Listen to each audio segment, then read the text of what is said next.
One of my favorite things to cover, and it's very, very simple. It's a Medicare supplement. A Medicare supplement is basically covers the gaps that original Medicare doesn't cover. Okay, some of the key things to note on it. It is sold by private insurance companies, and you got A, B, C, D, E, F, G. There's a ton of different letters, but we say probably 95 to 98% of the time, we really just focus on two, which would be Plan G and Plan N. Okay, they are really the most common. One thing I always like to throw out to everybody, we tell everybody, they get very concerned about insurance company A or insurance company B or whatever it is, but all Medicare supplements are standardized. So what does that mean?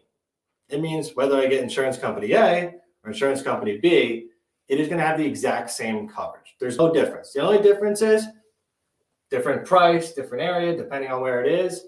And I think those are some very important things to note about a Medicare supplement. Eligibility. I think this is a big thing. A lot of people want to know. You have to have A and B. So just like we said, original Medicare, first and foremost, you have to have A and B, and you have to be a resident within the state that you're applying. All right. One last thing I want to touch on before we move to the next part is guaranteed issue rights. We'll kind of get more into that, but that's one thing we always recommend after a webinar. Reach out to myself, Craig, or somebody on our team to really explain if you get guaranteed issue rights and what the differences and changes could be along the way. Very important. Absolutely. All right. Costs. The premiums will vary based on the plan and the carrier, and we will make sure that we do all of that due diligence for each one of our clients. Enrollment, this is very important key. Generally, the best time to enroll is 3 months prior to your 65th birthday or your Part B effective date. There can be other situations where your acceptance may be guaranteed, and we'll discuss that shortly. And one thing just to note on that is the enrollment process and when, again, that's another great time to talk to us individually. We really, everybody can have a different situation. So there's multiple people on this webinar right now. Each one of you probably has a different situation. That's one of the reasons we want to be a resource, like to give you basic information. And when you contact us, we can really find out what your specific needs are. Quick recap before we go over the second component to option one, which would be the drug plan. The Medicare supplement works in conjunction with original Medicare Part A and Part B. So your Part A and Part B would act as your primary.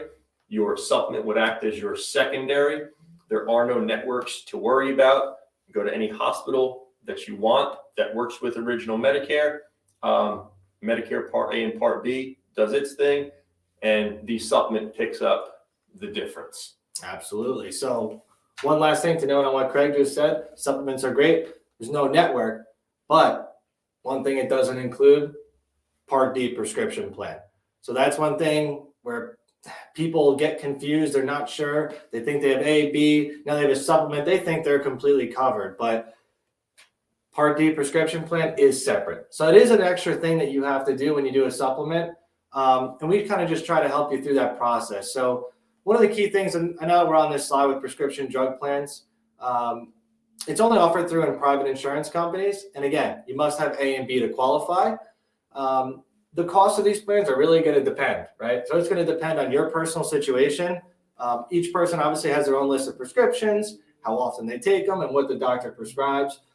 As a service for Jersey Medicare Solutions, one thing we found that our clients really enjoy is we take all those prescriptions, all that information, and we run that information into our system to find you the best prescription plan to fit your needs, and even go to the pharmacy that you want, which is pretty awesome. So those are just some of the things that we do when we actually talk to you one-on-one. But one other thing I want to note before Craig jumps into the next part is coverage is not automatic. I think this is a big thing that people don't understand. But we want to make sure you know that it is not automatic. It is something that you have to enroll in.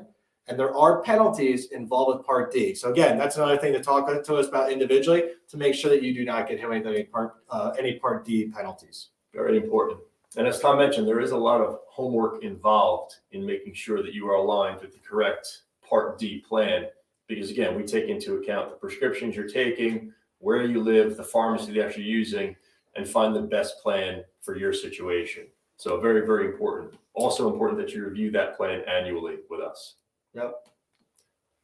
So another thing we'll just kind of go through this slide real quick when you're looking at it, but the Part D formulary, this is something that we can kind of go through, but just like any plan, there's different tiers to the drugs that you're taking. So we'll kind of move on to the next one here. Coverage stages. So Craig, do you want to hit on the coverage stages for them? Sure. Couple important pieces to note. And again, these will vary for each person based on your situation, the drugs you're taking. Not all plans have an annual deductible. Some of your less costly plans do have deductibles. Some of your more expensive prescription plans will not have a deductible. Cost does not always necessarily dictate the quality or the value of the plan. So again, it is important to do your homework on those. Your initial coverage limit is $4,430. That is total cost paid by you and the plan. Once you reach that, you're in that dreaded coverage gap or donut hole, where you're paying a tremendous amount of money for your drugs until you reach $7,050, where you hit the catastrophic phase, at which point you pay a very low amount for your drugs throughout the end of the year. And Craig, like we always say, this next slide really kind of gives you a good breakdown if you want to take some time to kind of look it over and kind of just take down some notes on it. But I think the key things that you want to take down: initial coverage limit at $4,430.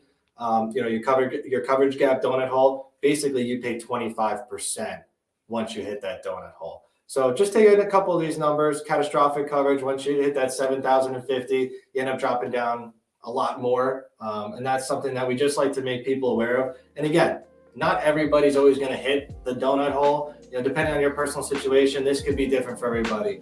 You're only taking a few generic drugs, you may not even come close